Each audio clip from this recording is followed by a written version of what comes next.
한 주간의 정치권 소식 전문가 두 분 모시고 이야기 나눠보는 시간입니다. 이종근 시사평론가, 박진영 전 더불어민주당 상근 부대변인 나오셨습니다. 안녕하세요. 네, 어서 오십시오. 이번 주 한 주간 가장 핫했던 정치권 이슈는 무엇보다도 바로 어제 있었던 국민의힘 당대표를 뽑는 본경선에 올라가는 후보를 가리기 위한 예비경선, 컷오프, 그 결과가 공개된 그 장면이었습니다. 그 장면 보시고 오늘 대담 시작하겠습니다. 무엇보다도 중요한 내년 정권 교체를 위한 리더십은 이 변화만으로는 안 된다. 그 무엇보다도 중요한 리더십은 전 통합의 리더십이라고 생각을 합니다. 지난 1년 제가 원내대표 또는 짧은 기간이지만 대행을 하면서 제가 공정하게 한 것인지 안 한 것인지 한번 판단해 보시고, 이 대선이라는 큰 전쟁을 누구에게 맡겼을 때 당이 안정적으로 정권을 가지고 올 수 있는지 고민해 봐 주시기를 부탁드리겠습니다. 우리가 변화 좋습니다. 그러나 이 대통령 선거는 간단한 선거가 아닙니다. 그렇게 선언적인 논리로는 안 됩니다.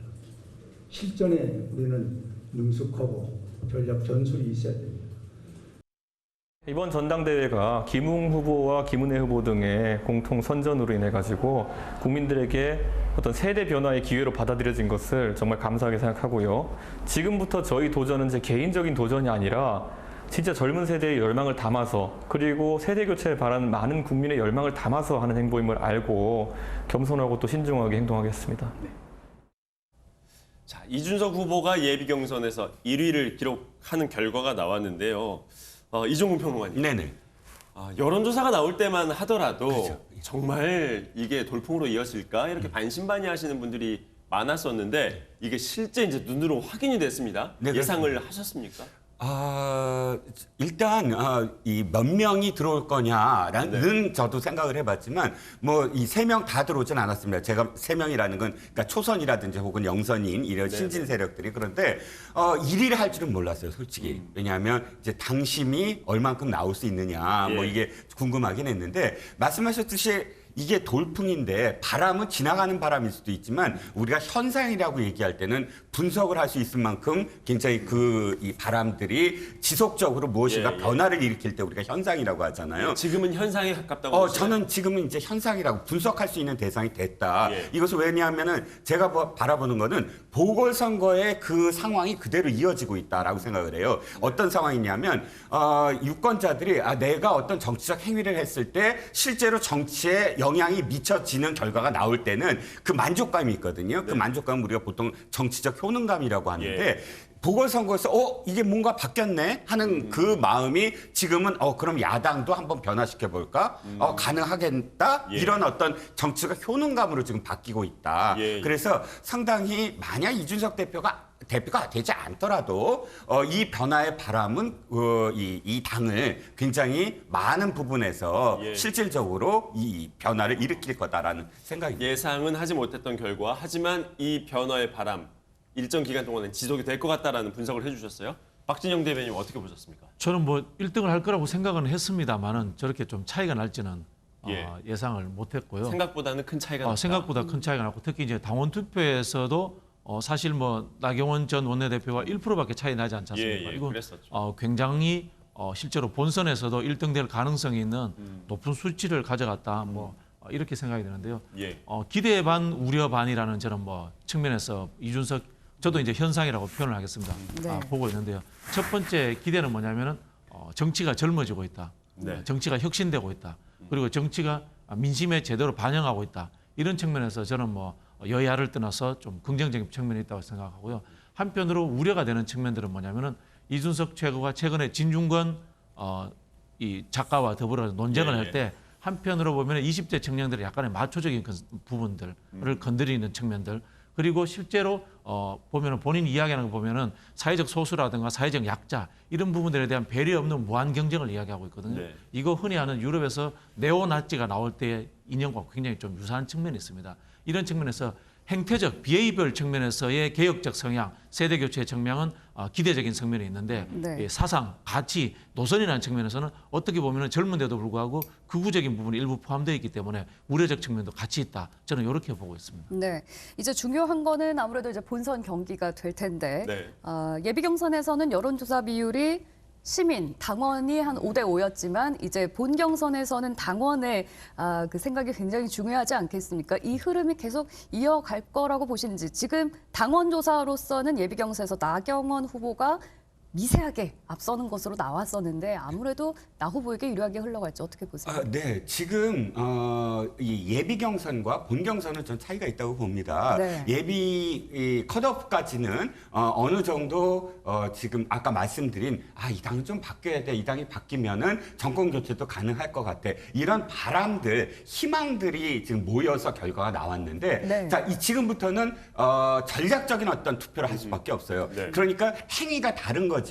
여론조사잖아요. 전화를 받고 누구를 지지해라고 답하는 것과 네. 실제로 내가 투표하는 행위는 엄청나게 다릅니다. 예. 그러니까 누구를 지지한다라는 건 내가 책임을 지지 않더라도 여론조사는 응할 수 있지만 맞아요. 투표를 하는 것은 책임을 져야 돼요. 맞아요. 우리가 여론조사 하더라도 ARS 전화 방식이냐, 예. 뭐 또 인터뷰 면접 방식이냐에 따라서 결과가 많이 다르잖아요. 많이 다르잖아요. 그러니까 지금 컷오프는 전화로 인한 어떤 예. 여론조사였어요. 네. 하지만 지금부터 해야 될 거는 당원들이나 혹은 국민들이나 어쨌든 투표를 하는 행위거든요. 그렇다면 투표를 한다는 건 정치적, 전략적, 정무적 판단이 들어가는 거예요. 네. 가령 이 정당이 앞으로 이제 정권 교체를 하려면 앞으로 5개월 동안 굉장히 많은 일들이 벌어질 텐데 실제로 그 일들을 수행해 나갈 수 있는 수장으로서의 대표가 누가 된 것이 적합할까? 네. 뭐 이런 어떤 판단을 하나씩 하다 보면 실제적으로 물론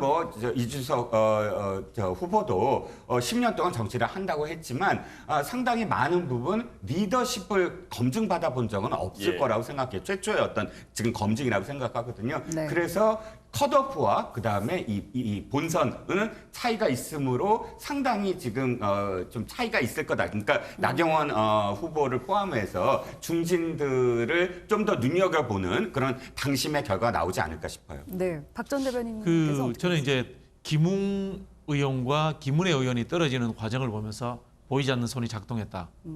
왜냐면요, 저는 예측에 김은혜 의원도 들어올 줄 알았어요. 5명에. 네. 근데 이게 표가 이준석 최고 쪽으로 완전히 몰아졌단 말이에요. 젊은 주자로는 이 후보가 유일하게 그렇죠. 올라가게 젊은 후보 됐어요. 중에서 이제 네. 예선부터 단일화 효과를 만들어 줘버린 거죠. 거기에서는 제가 보기에는 좀 보이지 않는 손이 작동한 것 같아요.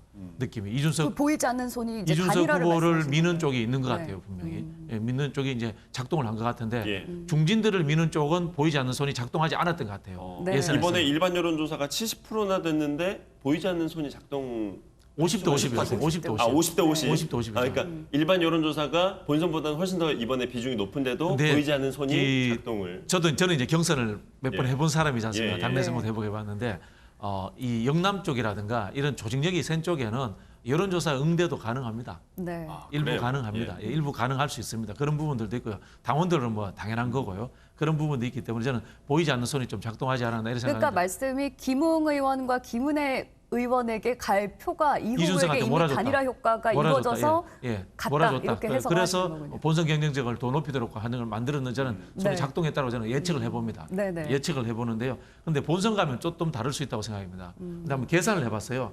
지금 이 예선에서 50대 50을 네. 30대 70으로 환산을 해보니까 예, 예. 네. 이준석 후보는 본선 가면 38%를 얻는다는 예측이 나오고요. 예. 네. 나경원 후보는 27% 얻는다는 예측이 나오고 예. 네. 조영 후보가 19% 얻는다는 예측이 나옵니다.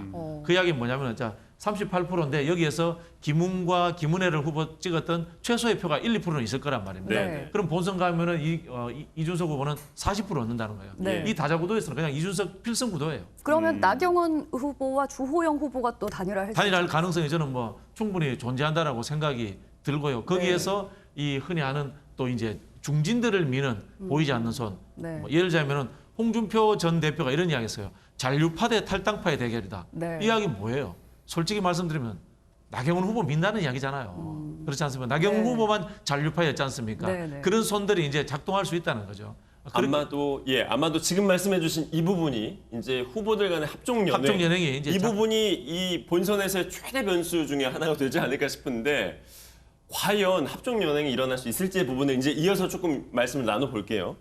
지금 이준석 후보는 0선이고 나머지 후보들 선수를 합하면 뭐 거의 한 20선 네, 가까이 될 것 같은데 모양새가요. 이 36살 신예 정치인을 잡겠다고 이 중진들이 연행을 하는 거, 이게 과연 명분이 설 것이냐, 그리고 가능할 것이냐의 문제야. 두 분은 어떻게 보세요? 먼저 이종훈 평론가님. 정치는 명분이라지만 그 전제 자체가 핸디캡을 주는 거잖아요. 이를테면 36살의 그런 그 청년 정치인에게 합전연행을 하지 말아라는 건 그만큼 청년 정치인에게 무슨 우대하는 조건을 지금 우리가 마련해 준다는 뜻인데, 그것을 이준석 지금 전 최고위원이 받아들이겠습니까? 이준석 전 최고위원이 주장하는 게 뭐냐면 남녀 비율 이런 것도 할당제도 다 폐지해라.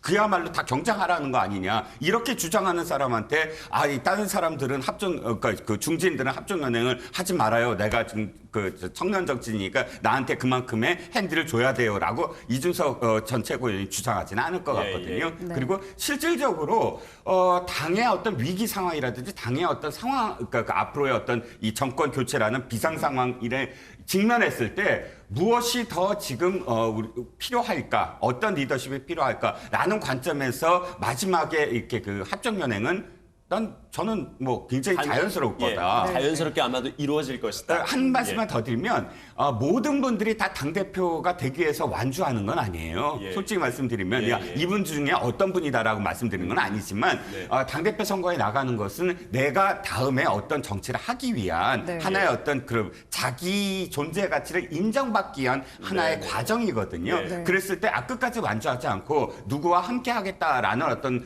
그 태도도 굉장히 중요한 어떤 과정이에요. 그것을 나쁘게만 볼 건 아니거든요. 그러면 평론가님께서는 지금 이준석 후보를 포함해서 5명이잖아요. 네네. 이준석 후보를 제외한 4명의 후보가 한 명의 후보로 단일화할 가능성도 있다고 보세요? 아닙니다. 저는 그렇게까지는 딱 한 2사람 정도로 모아져요. 2사람 정도? 예. 나경원 후보를 중심으로 하고 또는 이쪽은 주호영 후보를 중심으로 해서 합종연행이 벌어지거나 아니면 조경태 후보는 끝까지 갈 가능성이 좀 있거든요. 네. 여러 가지 어떤 상황상. 네. 그럼 조경태 후보와 나머지 3 후보 중에 한 사람 뭐 이런 식으로 해서 3파전이 될 것이다라는 예상을 해봅니다. 3파전까지 전망을 해주셨고, 박진영 대변인 어떻게 전망하세요? 다음 주 여론조사가 중요하다고 봅니다. 다음 주에 혹시나 이 당 관련되는 여론조사가 돌아간다. 그러면은 제 예측에 거기에서 나경원 후보가 좀 더 올라가고 주호영 후보가 좀 더 떨어지고 이런 상황들이 온다면은 자연스럽게 단일화 압박을 아마 여론으로서 받을 것이다. 이렇게 생각하고 들고요. 저도 이제 평론가님 말씀에 좀 동의를 하는 게 단일화의 가장 중요한 것은 나경원, 주호영 후보의 단일화지 군소 후보의 단일화라는 것은 성패에 결국 저는 큰 영향을 미치지 못합니다. 이 두 사람이 단일화하는 게 단일화. 중요하다라고 보는데 그 가능성은 얼마나 있다고 보세요? 그 가능성을 저는 보여주는 게 다음 주에 여론조사가 돌아갔을 때 주호영 후보가 좀 떨어진다. 그러면은 그거에 저는 그 단일화로 가는 하나의 중요한 모티브가 될 것이다. 만약에 좀 주호영 후보의 여론조사 지지율이 좀 나온다, 그러면 아마 단일화는 쉽지 않을 것이다. 그렇게 보고 있습니다. 그리고 한편으로는 제가 앞에서도 말씀드렸습니다만은 이 이준석 그 후보가 보이는 모습이 급진적 보수주의예요. 굉장히 앞뒤가 안 맞잖아요. 보수인데 급진주의야. 이게 이 정통적인 이 보수의 입장에서 보면은 불편함이 좀 남아 있을 거예요. 잠깐만요. 다음 질문 드리기 전에 이 급진적 보수주의라고 이제 지적을 해주셨는데, 이 부분에 대해서 평론가님은 어떻게 바라보세요? 그 표현은 좀 저는 어색해요. 급진적 그러니까 앞뒤가 안 보수주의라는 게 뜨거운 아이스크림 같은 그런 느낌이라. 그런데 일단 이준석 후보의 제가 아까도 말씀드렸지만 검증하는 것이 필요하거든요. 왜냐하면 나경원이나 주호영이나 이분들은 전부 다 원내대표 선거, 무슨 서울시장 선거 이런 선거에 나왔기 때문에 큰 선거에서의 검증이 있었지만, 이번에 이준석 후보의 경우 예를 들자면 저는 정치를 상당히 대척점으로만 했다. 즉 아까 젠더 말씀을 하셨지만 이 젠더 갈등이 남녀를 각각 이렇게 그 대변하는 식의 그 이 갈등 속에서 한쪽 축에 가면 안 되거든요. 그러면 갈등이 이루어지지 않아요. 그러니까 공격의 대상이 될 수밖에 없어요. 그러면 이것을 어떻게 갈등을 할 것인가에 대한 중립적인 입장에서 그것을 포용해야 되는데, 지금 그 진중권 교수가 비난하는 건 그렇다고 해서 갑자기 남성 혐오를 공격한다고 해서 그 페미를 완전히 공격하는 입장으로만 설 수 없지 않느냐, 이 비판인데 지금까지의 그 이준석 후보에 보면 뭐 윤석열 또는 안철수 또는 홍준표 이런 거물 정치인이나 정치를 하려고 하는 사람들을 공격함으로써 자신의 존재 가치를 지금 계속 보였던 입장이에요. 그런 입장 속에서 지금 당대표의 어떤 리더십 포용과 뭐 관용의 리더십, 뭐 어느 분은 그렇게 표현했지만 그런 리더십을 보여주는 정치를 했었느냐라는 건 저는 의문부를 찍습니다. 네, 방금 이제 박 전 대변인께서 이준석 후보의 뭐 정치적인 성향이라든지 발언에 대해서든지 좀 비판적인 시각을 보여주셨었는데 일각에서는 민주당에서 이 후보가 당대표 되는 것을 좀 두려워하는 것이 아니냐 이런 시각도 좀 있습니다. 뭐 이제 두려워한다기보다는 민주당도 압박을 받겠죠. 네. 압박을 받는데 저는 그게 뭐 세대 교체라든가 새로운 인물의 이야기는 아니에요. 알고 보면은 이준석 최고도 굉장히 알려진 인물이고 오래된 인물이에요. 네, 네. 정치를 10년 이상 하는 인물인데 저는 한 두 가지 정도라고 보는데 스타의 부재. 이준석 최고는 스타인 거예요 지금. 예. 아니 어쩌면 그 전부터도 이게 방송이라는 이런 것들을 통해서 정치를 이 사람은 대중과 같이 한 사람이에요. 네. 보통 우리가 아는 요즘에 정치인이라고 하는 사람들은 국회에 가서 상임위 열심히 들어가고 지역구 열심히 돌고 그러나 국민 전체와 호흡하는 것에 대해서는 미흡한 사람들이 대부분의 정치인이었다고요. 그렇다면 지금 이준석 후보의 이 지지율은 뭐 인기도에 영합했다 뭐 이렇게 아니 그걸 보시는 영합이라고 저는 건가요? 표현하고 싶지 않아요. 네. 인기가 중요한 겁니다. 네.